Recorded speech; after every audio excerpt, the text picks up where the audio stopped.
What event in your life still freaks with you to this day? When I was 9, my teacher, Mrs. Bennett, asked me to stay after class. Thought I was in trouble.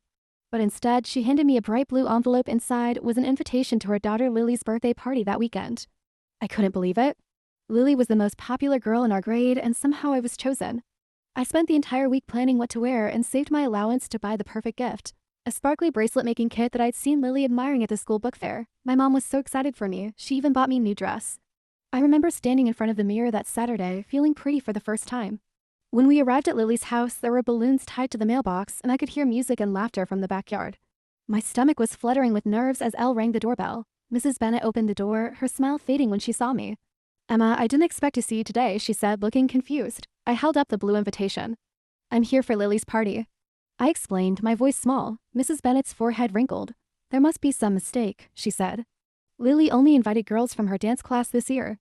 I felt my face burning as I pulled out the invitation and showed her. Mrs. Bennett's expression changed as she read it. "This isn't my handwriting," she said, "and this isn't the invitation we sent out." Just then, Lily appeared behind her mother wearing a tiara.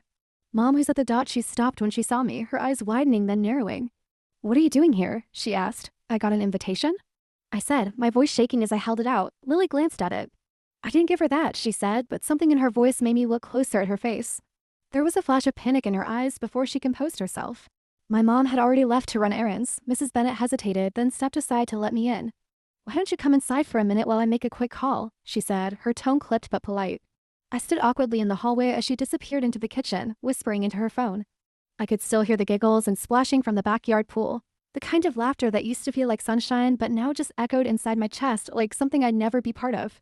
Lily stared at me for a second longer, then turned and stormed off down the hallway, her tiara tilting as she stomped. I didn't follow. 5 minutes passed. Then Mrs. Bennett came back, her face tight. "Emma, I just spoke to your mom. She's on her way to pick you up, okay?" I nodded, too stunned to speak. She didn't offer me cake or a party hat or even a place to sit.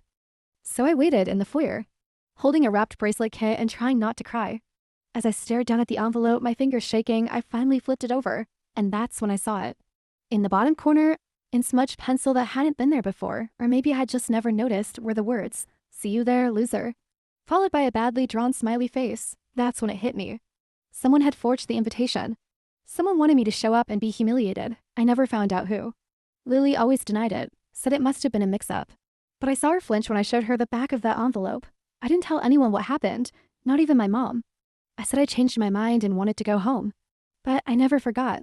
Not the sting in my throat, not the way everyone looked at me like I didn't belong, not the tiny tremble in Lily's voice when I caught her lie mid-sentence. That was the day I learned what cruelty looks like when it's wrapped in glitter and bows, and why I still don't trust birthday parties.